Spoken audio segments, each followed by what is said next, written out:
बच्चों last video तक हम लोग पढ़ रहे थे स्पेसिफिक प्रॉपर्टीज़ ऑफ एंजाइम पढ़ रहे थे, ठीक है ना। स्पेसिफिक प्रॉपर्टीज़ ऑफ एंजाइम, इसमें हमने थर्ड देखी थी स्पेसिफिसिटी। इसको हमने 4 पार्ट्स में डिवाइड किया था। फर्स्ट था एब्सोल्यूट स्पेसिफिसिटी, सेकंड था ग्रुप स्पेसिफिसिटी, थर्ड था बॉन्ड स्पेसिफिसिटी और फोर्थ था स्टीरियो स्पेसिफिसिटी। हम लोग ये फोर्थ की यदि बात की जाए तो फोर्थ होती है large size.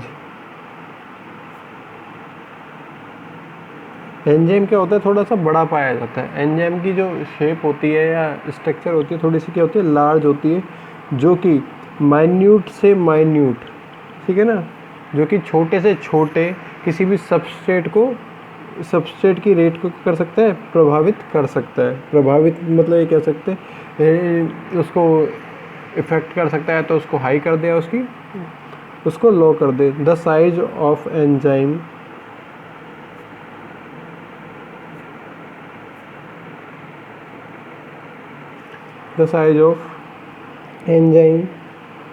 being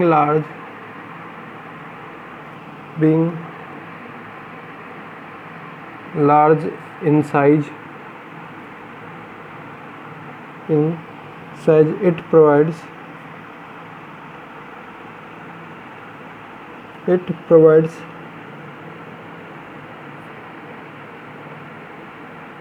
large surface to many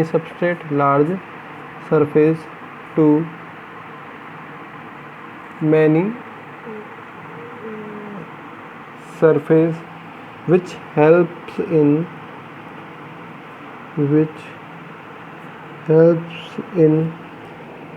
increase the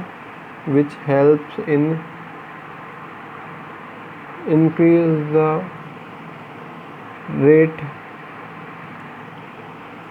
even when enzyme is present in a small amount,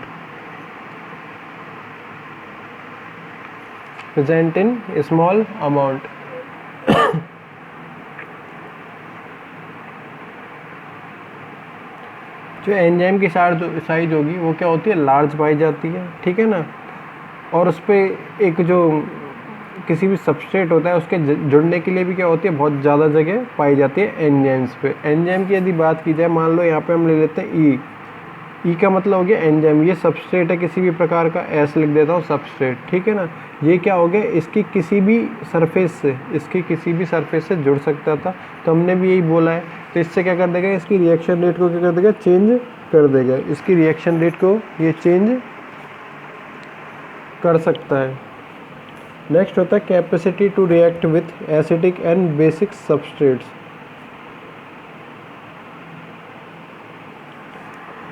fifth आता है number, capacity to react with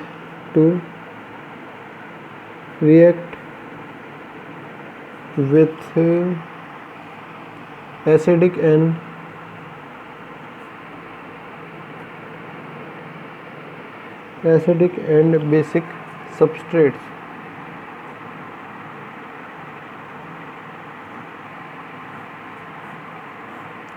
acidic and basic substrate. सबसे पहले हम लोग बात करते हैं प्रोटीन की। प्रोटीन नेचर होती है किसकी, एंजाइम की।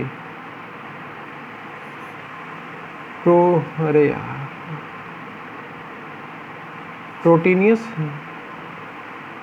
नेचर, ठीक है ना, किसकी, एंजाइम की। ये मतलब कह सकते हैं हम लोग एंजाइम किससे मिलके बने होते हैं, प्रोटीन से। यदि प्रोटीन की बात की जाए, हमने पहले भी देखा है प्रोटीन बने होते हैं किससे, अमीनो एसिड से। प्रोटीन मिलके बने होते हैं किससे, अमीनो एसिड से। यदि एक अमीनो एसिड का फॉर्मूला बनाया जाए तो कुछ इस प्रकार से हम लिख सकते हैं, सी की कार्बन की वैलेंसी 4 होती है,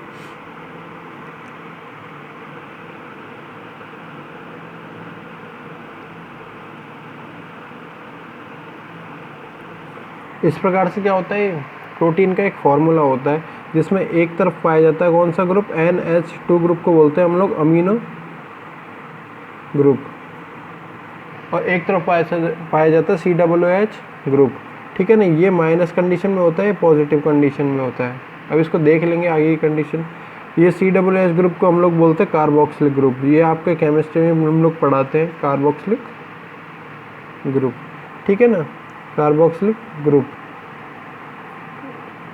इस प्रकार की रिएक्ट कर सकते हैं। अब यहाँ से ये जो H है यहाँ से कहाँ हो जाता है, मूव इस तरफ आ जाता है। तो हमारे पास एक कंडीशन बनती है आके इस प्रकार से, NH3,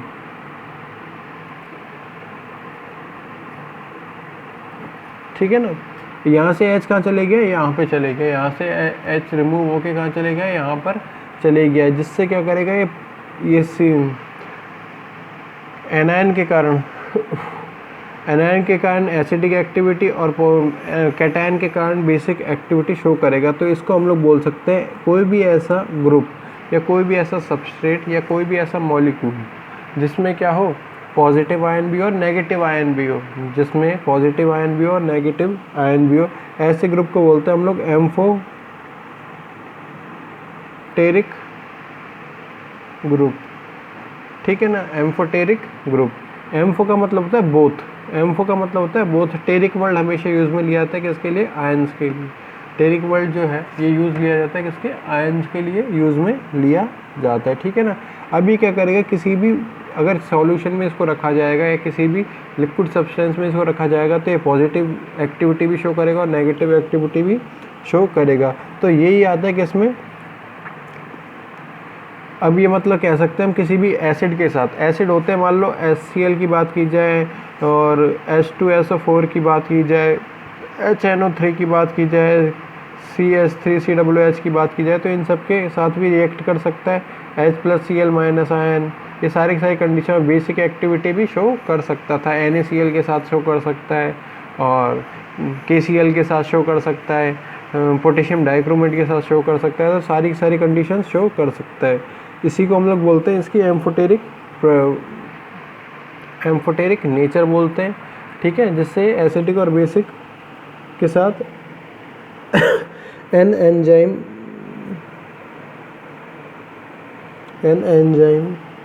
is made up of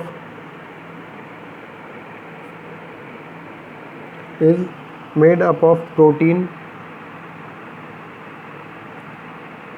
and protein being amphoteric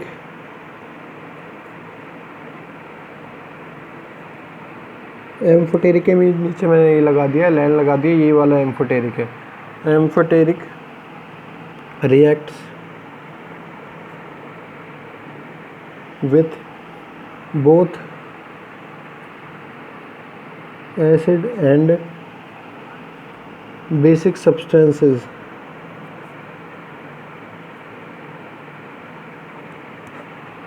ठीक है ना। किसके साथ, एसिडिक और बेसिक सब्सटेंस के साथ रिएक्शन कर सकता है, क्योंकि इसमें पॉजिटिव आयन भी होता है, इसमें नेगेटिव आयन भी पाया जाता है। एंजाइम के अंदर पॉजिटिव आयन भी होगा और नेगेटिव आयन भी पाया जाएगा। फिर 6th नंबर पे आता है एंजाइम ऑप्टिमा।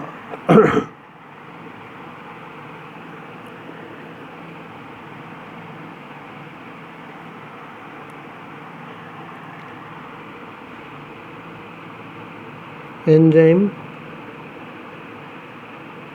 ऑप्टिमा का मतलब होता है किसी भी चीज़ को सहन करने की क्षमता, ठीक है ना। Capability to react with, optima का मतलब है ये maximum capability to react with. यहाँ लिख देता हूँ, optima is equal to maximum capacity to react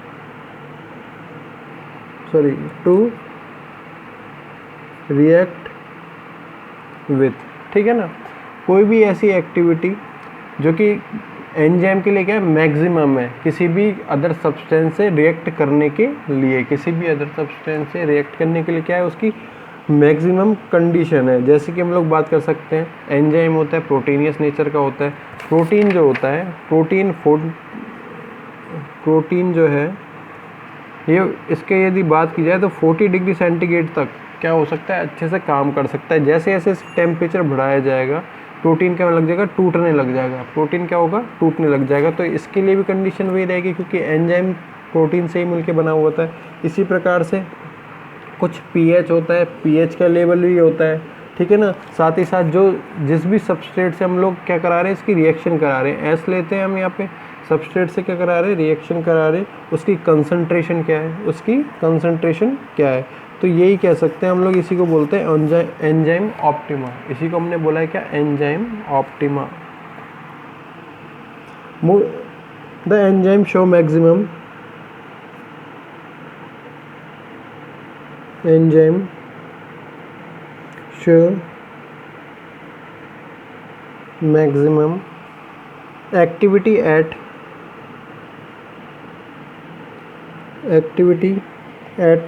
specific condition, this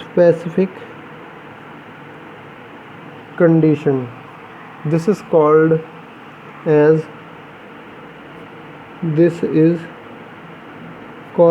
as enzyme optima, enzyme optima, ठीक है ना। Enzyme activity depends on, enzyme activity depends on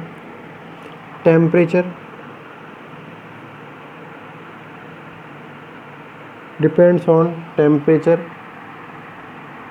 pH, substrate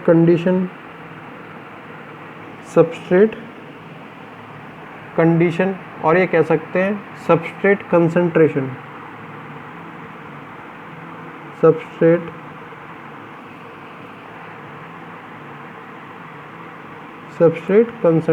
ठीक है ना। अब बात की जाए हाई टेम्परेचर की, जैसे जैसे टेम्परेचर बढ़ाएंगे, जैसे अभी हमने बात की थी 40 डिग्री सेंटीग्रेड से जैसे जैसे टेम्परेचर क्या बढ़ेगा तो प्रोटीन क्या होने लग जाएगा, डीनेचर होने लग जाएगा, जिससे एंजाइम की जो कैपेसिटी थी, कैटालाइटिक कैपेसिटी थी, वो क्या हो जाएगी, कम होने लग जाएगी, ठीक है ना। At high temperature,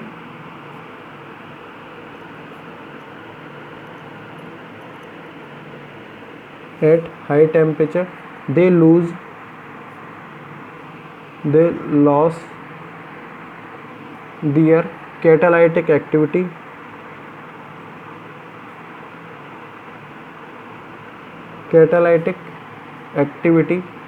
because of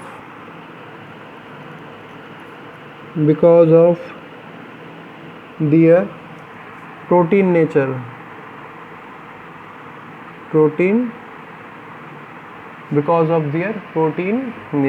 protein nature के कारण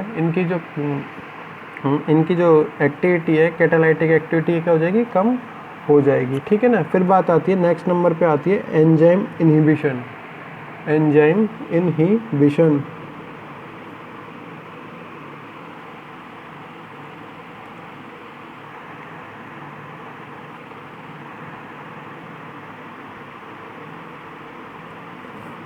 इनहिबिशन का मतलब होता है press,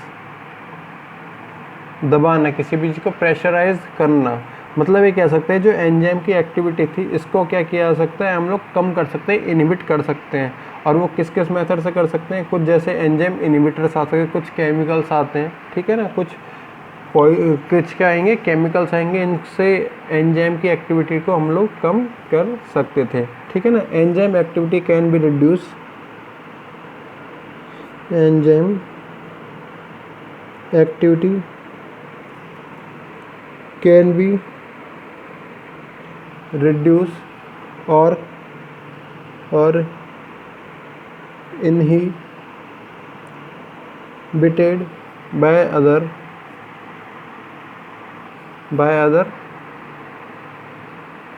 chemicals. These chemicals are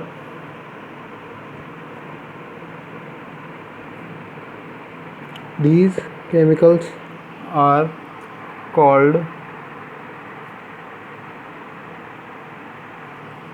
enzyme inhibitors, enzyme inhibition can be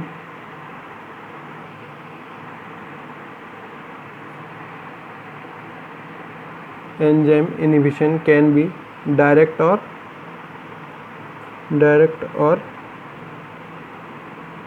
indirect, ठीक है ना। डायरेक्ट और इनडायरेक्ट तो दोनों तरीके से क्या कर सकते हैं, तो हम इसकी एक्टिविटी को चेंज कर सकते हैं। तो अभी हमने बात की किस किस की, जैसे हमने बात की थी क्या क्या एंजाइम की प्रॉपर्टी हो सकती है। जैसे हमने बात की प्रोटीन का नेचर होगा, क्या होगा, प्रोटीन का नेचर होगा, कोलोइडल नेचर होगा। साथ ही साथ कुछ स्पेसिफिसिटी शो करता है, जैसे हमने ग्रुप की बात की, बॉन्ड की, स्टीरियो की बात की।